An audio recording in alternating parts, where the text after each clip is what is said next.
Bismillahirrahmanirrahim, me emrin e Zotit, mëshiruesit, mëshirbërësit, mëshirëplotit. Nesër është dita e Kurban Bajramit. Andaj kam kënaqësinë që sot në emër të Bashkisë Islame të Republikës së Kosovës, institucioneve të saj edhe në emrin tim personal, të ju drejtohem me përgëzimet dhe urimet më të mira për të festë madhështore të Kurban Bajramit, me bindje shpresë që nesër Bajramin ta presim e ta përjetojmë në formën më të mirë të mundshme. Kjo natë e bekuar na rikujton madhështinë e besimit, fuqinë e sakrificës dhe vlerat që e mbajnë të fortë familjen, shoqërinë dhe kombin ton. Kurban Bajrami lidhet ngushtë me adhurimin më madhështor të haxhit, me qëndrimin në Arafat. Sot është dita kur miliona besimtarë nga mbar bota bashkohen në lutje për ulësi dhe kërkim faljeje para krijuesit në rafshnaltën e Arafatit. Qëndrimi i cili na mëson barazinë mes njerëzve, pastërtinë e zemrës dhe nevojën për të kthyer gjithmonë tek paqja, drejtësia, mëshira e solidariteti. Zoti xhalla shanuhu thot: dhe për hir të Allahut vizita e Qabes është obligim për ata që kanë mundësi ta përballojnë rrugën. Kjo festë bart në vete edhe simbolikën e kurbanit, një akt i lartë, bindjeje, sakrifice dhe afërsie me Zotin e Madhrishëm. Kurbani na kujton se njeriu fiton vlerë kur di të ndajë nga vetja për të tjerët, kur ndihmon nevojtarin, kur afron zemrat dhe forcon solidaritetin mes njerëzve. Zoti i Madhrishëm thot: me të vërtetë ne ty kemi dhënë ty begati të shumta, andaj falu vetëm për Zotin tënd dhe prej kurban.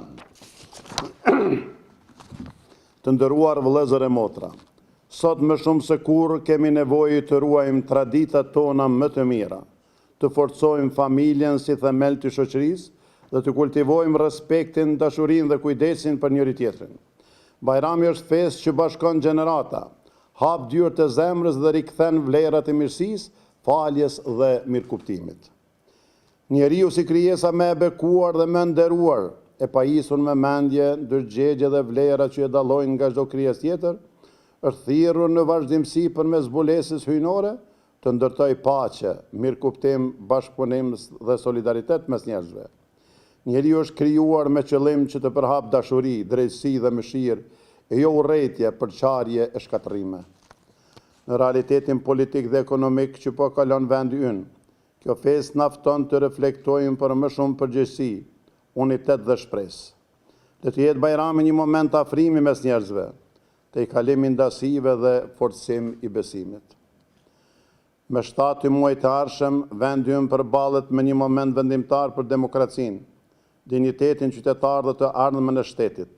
Ditën kur zëri i popullit përcakton rrugën që do të ndjekim. Është dita kur vota bëhet forcë, përgjegjësi dhe shpresë për të mbrojtur të ardhmen tonë me guxim, unitet dhe vizion. Andaj, ju bëj thirrje të gjitha forcave politike në vend që fushatën ta zhvillojnë me dinjitet, maturi dhe respekt, larg gjuhës së urrëties dhe përçarjes.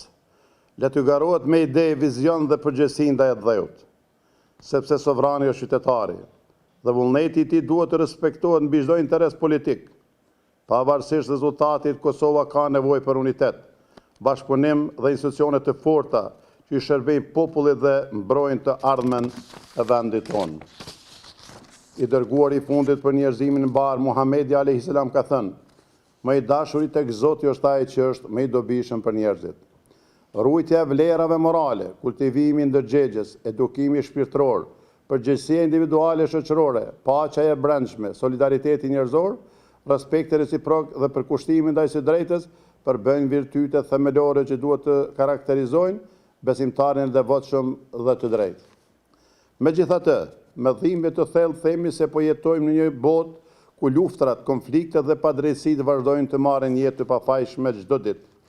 Gjaku i fëmijëve, grave, pleqve dhe civilëve të pambrojtur po derdhet për interesa politike, ekonomike, gjeostrategjike, duke tronditur rënd ndërgjegjen njerëzore. Në vend të paqes dhe humanizmit, shpesh po mbizotrojnë urrëtia, dhuna dhe interesat që shkelin mbi dinjitetin dhe jetën e njerëzve të pafajshëm. Andaj në këtë natë feste e reflektimi, Mesazhi i Bajramit bëhet edhe më i fuqishëm kur ne zgjedhim paqen para urrëties, dialogun para konfliktit dhe humanizmin para interesave që sjellin shkatërrim. Sakrifica dhe solidariteti që simbolizon kjo festë na ftojnë të mos heshtim përballë padrejtësisë, por të lutemi dhe të angazhohemi për një botë më të drejtë, më njerëzore dhe më të sigurt për të gjithë. Në këtë natë të Bajramit, ju uroj që në familjet tuaja të mbretëroj paqja, harmonia dhe begatia. Zoti i pranoft lutjet, sakrificat dhe veprat tona të mira, ndërsa zemrat tona i mbush me mëshirë, dashuri dhe shpresë. Me fat festa e Kurban Bajramit.